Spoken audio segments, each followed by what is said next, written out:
Mesopotamia. El origen de la civilización. Por Jorge Enrique Gudiño. Mesopotamia fue una de las primeras civilizaciones históricas de la humanidad, conocidas actualmente. Su nombre significa tierra entre ríos, ya que se ubicaba entre los ríos Tigris y Éufrates, en lo que hoy es principalmente Irak, además de partes de Siria, Turquía e Irán.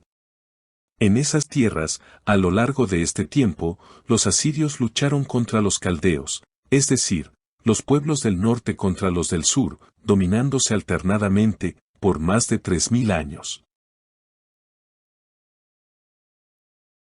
Encontramos diversas épocas de desarrollo. Los sumerios del 3500 al 2300 antes de nuestra era. Los acadios del 2300 al 2100 antes de nuestra era. Los babilonios del siglo XVIII al VI antes de nuestra era. Los asirios entre los siglos XIV al VII antes de nuestra era. Y los neobabilonios o caldeos, del siglo VII al VI antes de nuestra era. Esa región se denomina el creciente fértil, por su riqueza natural que permitió el desarrollo de la agricultura intensiva, basada en el cultivo de cereales como el trigo, la cebada y las leguminosas. También se cultivaban frutas como las palmeras datileras y se criaba ganado, principalmente ovino. La agricultura en Mesopotamia era de regadío, ya que la región recibía poca lluvia. Para el riego, se construyeron grandes canales que desviaban el agua de los ríos Tigris y Éufrates hacia los campos. Los sistemas de riego, incluyendo canales, diques, esclusas y norias, fueron una innovación importante en Mesopotamia. El riego fue esencial para el cultivo en la región, especialmente en el sur donde las lluvias son escasas. Los canales y diques fueron una innovación clave que permitió a los mesopotámicos desarrollar una agricultura próspera y una sociedad compleja. Los diques se construían para proteger las tierras y los asentamientos de las crecidas de los ríos. Almacenamiento de agua. Los diques también ayudaban a retener el agua en las zonas de riego, especialmente en épocas de sequía. Permitían que la agricultura se llevara a cabo de manera más eficiente y predecible, protegiendo los cultivos de las inundaciones y asegurando una cosecha abundante. Escritura cuneiforme, la más antigua conocida del mundo. Zigurats, edificaciones escalonadas, utilizadas como templos y centros de estudio. Código de Hammurabi, una de las primeras leyes escritas. Avances en matemáticas, astronomía, medicina e ingeniería. La economía estaba basada en la agricultura, gracias a la irrigación de los ríos. Llevaban registros oficiales de temporadas de cosechas y de las transacciones. Realizaban intercambio de bienes por trueque. La ganadería, utilizada para alimentación y para transporte de carga. La pesca y el comercio fluvial fue importante, con rutas desde el Mediterráneo y el Golfo Pérsico y entre los ríos Tigris y Éufrates. En la pesca, utilizaban naves de vela y de remos, entre ríos y mares. Las artesanías eran diversas, como cerámicas, instrumentos musicales, joyas, esculturas, carpintería. La escritura cuneiforme es la más antigua conocida del mundo, que usaba marcas en forma de cuña, generalmente sobre tablillas de arcilla. Esta escritura fue desarrollada inicialmente por los sumerios en Mesopotamia, aproximadamente en el 3300 antes de nuestra era. La escritura cuneiforme no era un sistema alfabético como el que usamos hoy, sino un sistema logosilábico. Esto significa que los signos podían representar palabras completas, sílabas o parte de ellas. El cuneiforme se utilizó para escribir diversas lenguas del antiguo Oriente Próximo, como el sumerio y el acadio, y estuvo en uso activo durante muchos siglos. La estela de los buitres, también conocida como la estela de Eannatum, es un monumento histórico mesopotámico que conmemora la victoria de la ciudad-estado de Laga sobre su rival Umma. Se trata de una pieza arqueológica que data del periodo dinástico temprano del 2600 al 2350 antes de nuestra era. El monumento, ahora fragmentado, muestra escenas de batalla y rituales, y debe su nombre a los buitres que aparecen en una de esas escenas. La estela fue erigida para celebrar la victoria del rey Eannatum de Laga sobre el reyus de Umma, una rivalidad constante entre las dos ciudades sumerias. Muestra escenas de batalla, con Eannatum en su carro y sus soldados en formación, así como escenas religiosas con el dios Ninurta. Esta estela se encuentra actualmente en el Museo El Louvre de París.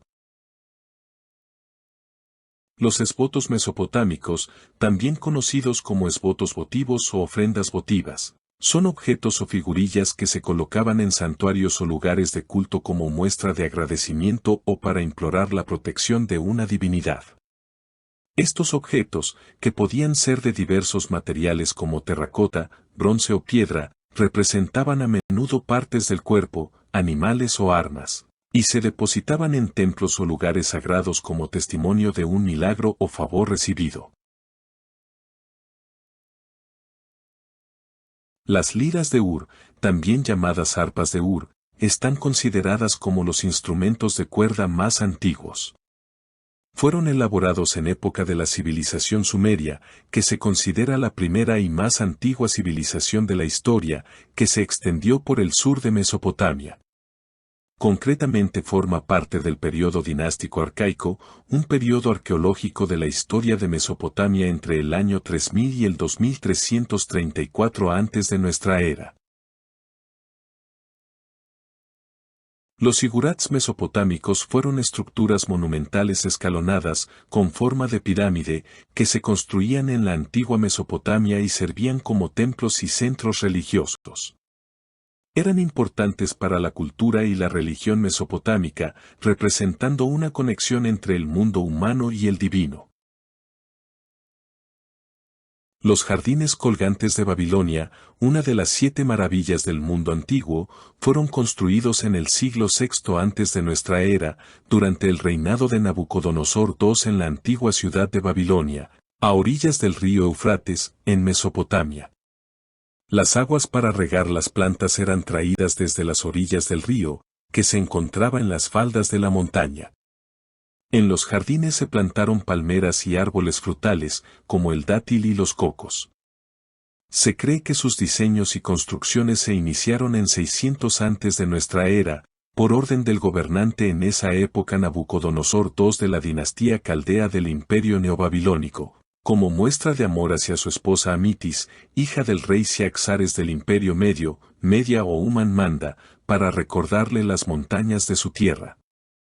Finalmente los jardines fueron destruidos por el rey Ebemero en el año 126 antes de nuestra era.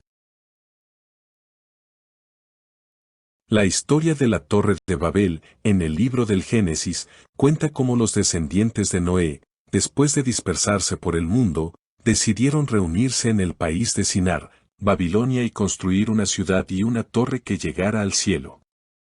Dios, viendo la arrogancia y el deseo de desafiarlo, confundió las lenguas de los hombres, haciendo imposible que se comunicaran y culminando con su dispersión por toda la tierra. En realidad, esta torre fue como un gran centro de estudios, y allí acudían de muchas regiones lejanas a adquirir y compartir sus conocimientos avanzados de astronomía, agricultura, historia, medicina y religión. Fue un centro cultural, comparado a las universidades actuales. De ahí partían, hablando diversas lenguas de regreso a sus poblaciones correspondientes. En Cafajeún se construyó templo oval consagrado a un dios desconocido. Al final del dinástico arcaico sumerio en los años 2700 antes de nuestra era. Estaba rodeado de una doble muralla que cerraba un recinto de 103 metros de longitud por 74 de anchura, sobre una alta plataforma de 3 niveles y aislado del resto urbano por potentes defensas de perímetro ovalado. En su interior, Además de las instalaciones propias del culto, existían almacenes, cocinas, talleres y otras dependencias administrativas. El Sigurat de Ur, que significa casa de cimientos revestidos de terror, es un sigurat enclavado junto a las ruinas de la antigua ciudad sumeria de Ur, en el actual Irak, con una altura de unos 47 metros. Fue levantado como lugar de culto del dios Nanna, Luna, en sumerio, durante el periodo de El-Obeid, y reconstruido en el siglo XXI antes de nuestra era, por el rey Ur-Nammu. Fue destruido por los elamitas y posteriormente mandado reconstruir por el rey Nabucodonosor II de Babilonia. El Código de Hammurabi fue un importante conjunto de leyes de la antigua Mesopotamia, compilado por el rey Hammurabi de Babilonia alrededor del 1750 antes de nuestra era. Se considera uno de los primeros y mejor conservados códigos legales de la historia esculpido en una estela de piedra. Contiene 282 leyes escritas en acadio, el dialecto babilónico antiguo, y se encuentra inscrito en una estela de basalto de 2.25 metros de altura. Abarca diversos aspectos de la vida social, económica y legal, incluyendo leyes sobre propiedad, familia, comercio, penal, y más. El estandarte de Ur es un objeto de arte sumerio de gran importancia, datado entre el 2600 y 2400 antes de nuestra era, que fue descubierto en las tumbas reales de la ciudad de Ur, en Mesopotamia. Es una caja de madera de forma trapezoidal, adornada con mosaicos de nácar, concha y lapislázuli, y se cree que representa escenas de guerra y paz. El carnero de Ur, en realidad se trata de una cabra, vinculándolo al pasaje del Génesis 22 a 13, donde Dios ordena al patriarca bíblico Abraham sacrificar a su hijo Isaac, pero Abraham en el último momento, al levantar la vista, vio un carnero que tenía los cuernos enredados en una zarza. Entonces fue a tomar el carnero, y lo ofreció en holocausto en lugar de su hijo.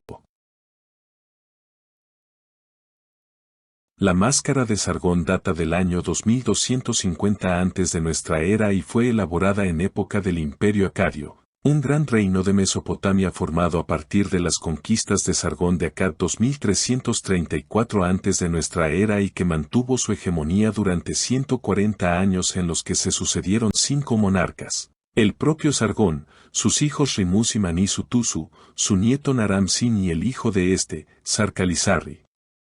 Los dominios del imperio acadio se extendieron a toda la cuenca de Mesopotamia, Elam, Siria y, según las inscripciones, aún más allá, hasta el Líbano y la costa mediterránea.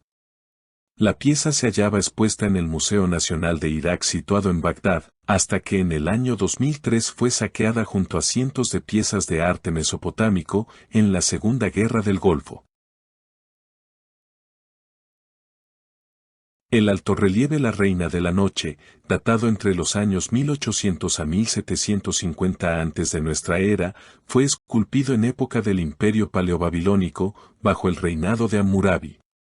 Representa a una mujer desnuda, con las alas hacia abajo, lo que indica que se trata de una divinidad del mundo terrenal, reposa de pie sobre las espaldas de 2 leones tendidos. Luce un tocado con cuernos típico de las deidades mesopotámicas, lleva en la mano una cuerda, símbolo de justicia, sus piernas finalizan en garras como las de un ave rapaz, y también la acompañan en la representación 2 lechuzas.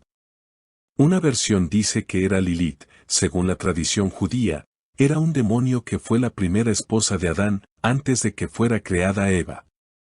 Se cree que ejerce una influencia fatal sobre las madres y los niños recién nacidos.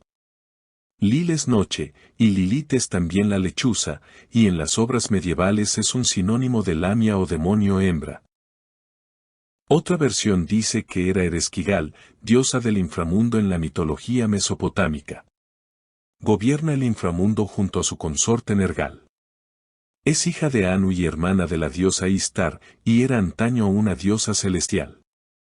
Sin embargo, fue raptada por el dragón Kur y llevada al inframundo, donde pasó a ser su reina.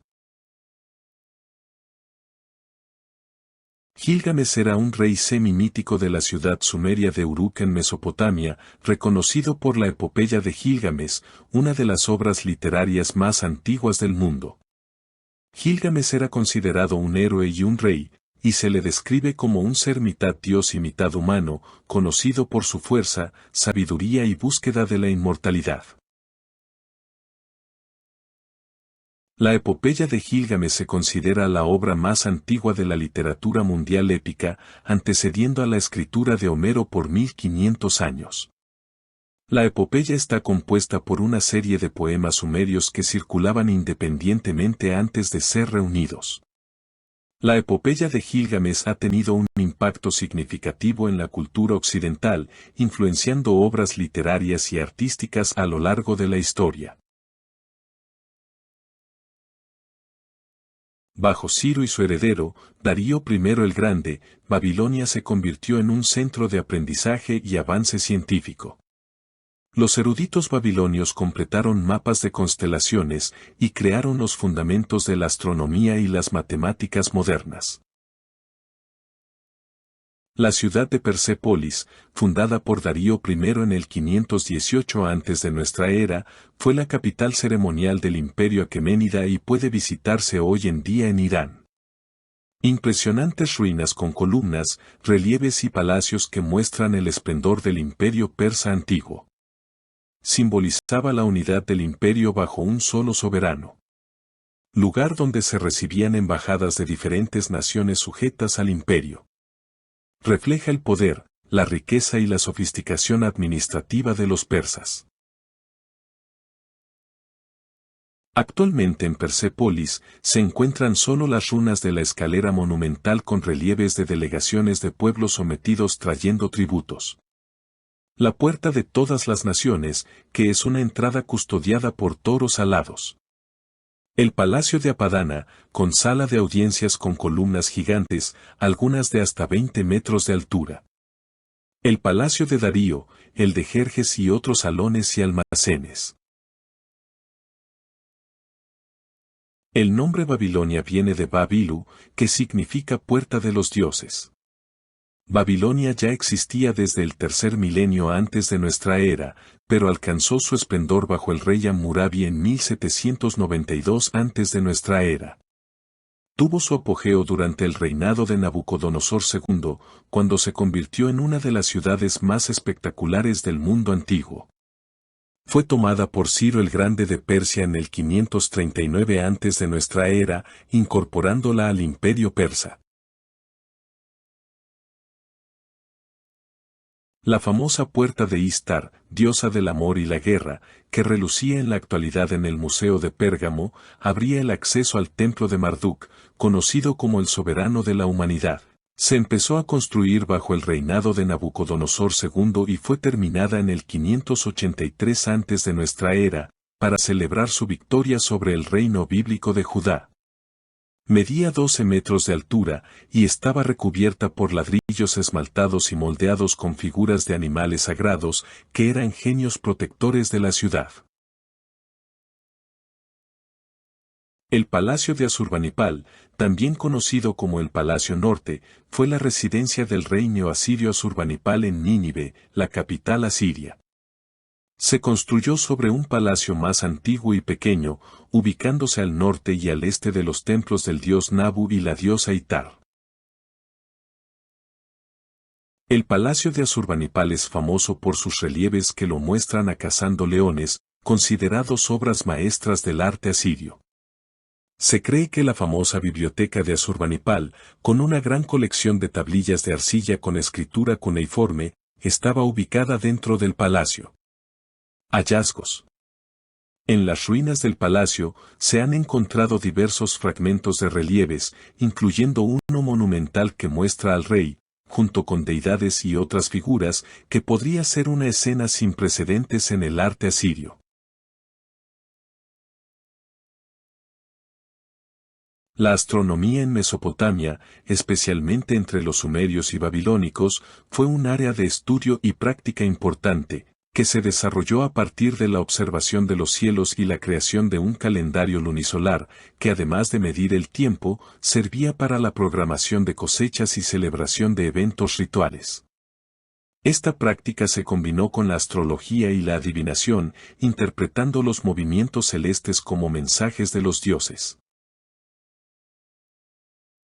La religión mesopotámica era politeísta, lo que significa que adoraban a múltiples dioses. Estos dioses tenían características antropomórficas, como humanos, y eran considerados inmortales. Los mesopotámicos creían que los dioses eran los causantes de todo lo que ocurría en la tierra y que los humanos debían obedecerles. Consideraban las estrellas y planetas como manifestaciones de las deidades y creían que los movimientos celestes influían en los eventos terrenales, incluyendo las cosechas y las guerras. Interpretaron los fenómenos astronómicos como mensajes de los dioses, creando la astrología, que se utilizaba para predecir el futuro y determinar el destino de personas y naciones.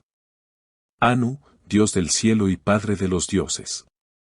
Enlil, dios del aire, conocido como señor del aire.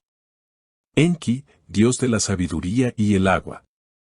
Istar, diosa del amor, la guerra y la fertilidad. Chamas, dios del sol. Sin, dios de la luna.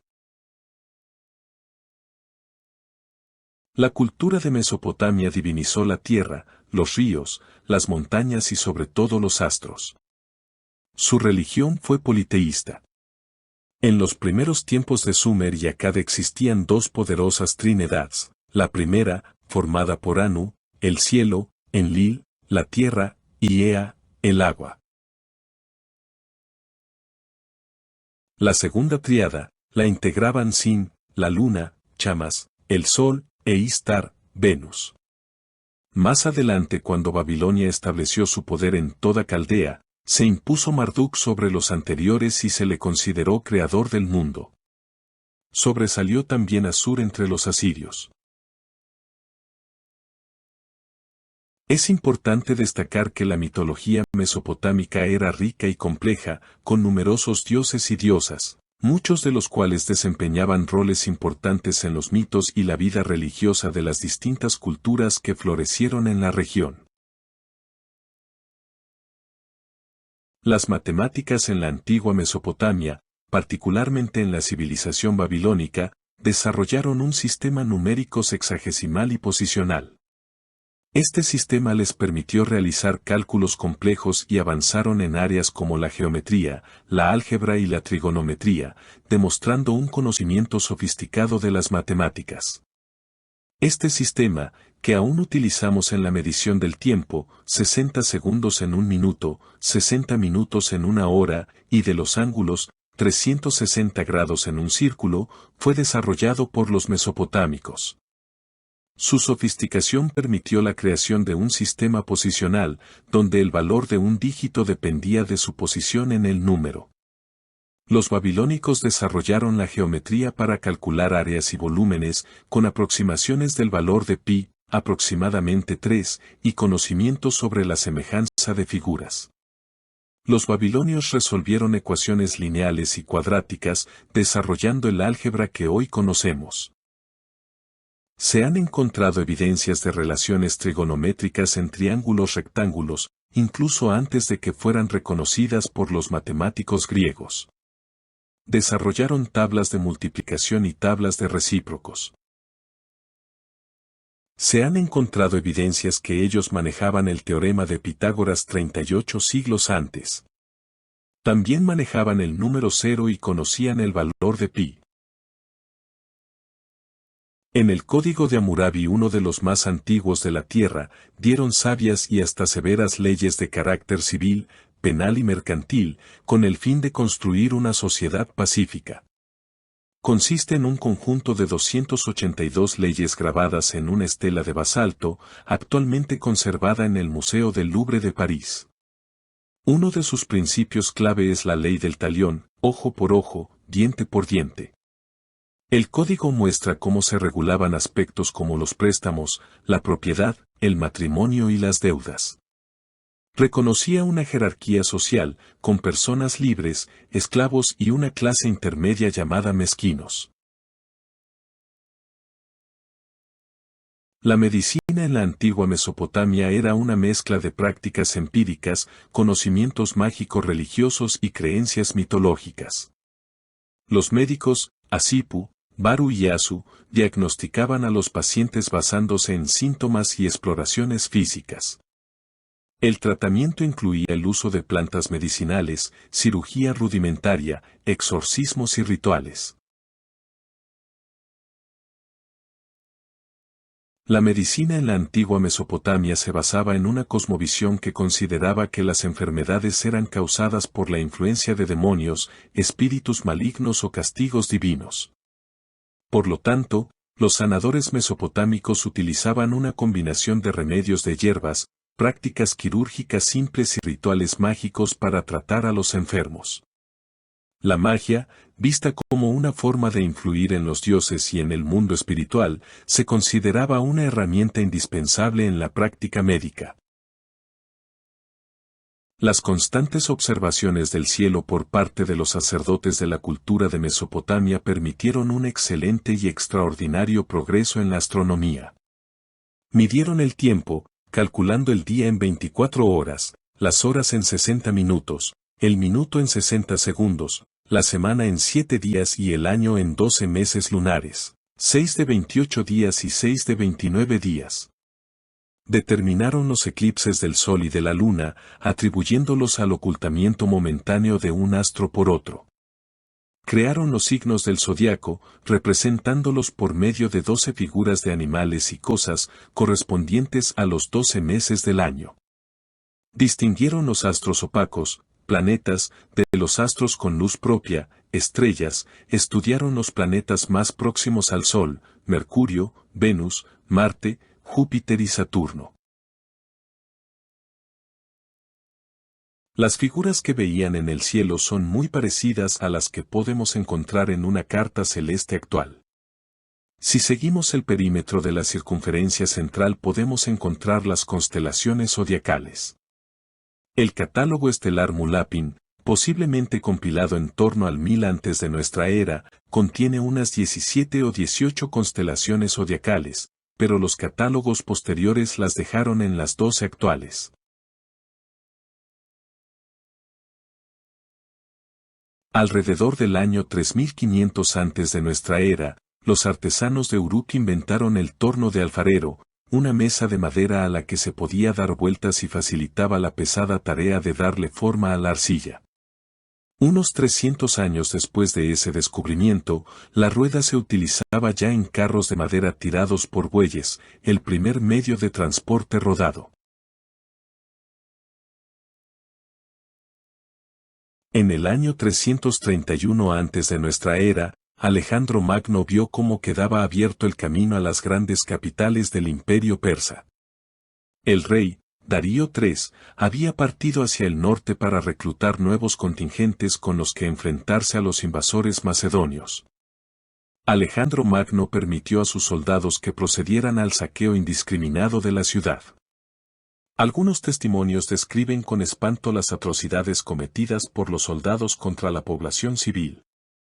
Los habitantes de Persépolis sufrieron toda clase de desmanes y muchos optaron por el suicidio. La consigna de los invasores era no hacer prisioneros. La invasión de Irak, que ocurrió entre el 20 de marzo y el 1 de mayo de 2003, fue llevada a cabo por una coalición de países, encabezados por los Estados Unidos, el Reino Unido, Australia y Polonia. Otros países también estuvieron involucrados en la operación. La invasión marcó el inicio de la guerra de Irak. Según Kofi Annan, el entonces secretario general de las Naciones Unidas, dicha invasión fue ilegal según el derecho internacional, ya que violaba la Carta de la ONU. Aproximadamente fueron asesinados más de 200.000 civiles. Edificios públicos, museos y hospitales fueron destruidos. La invasión causó el desplazamiento de más de 9 millones de personas en Irak. También causó el saqueo de museos y edificios públicos y el deterioro de la infraestructura del país.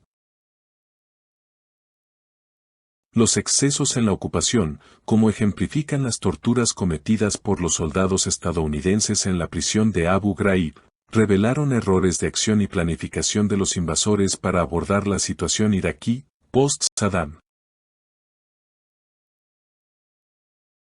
La colección de miles de objetos con más de 70 siglos de historia de la humanidad ha desaparecido, muchos de ellos en manos de las fuerzas invasoras.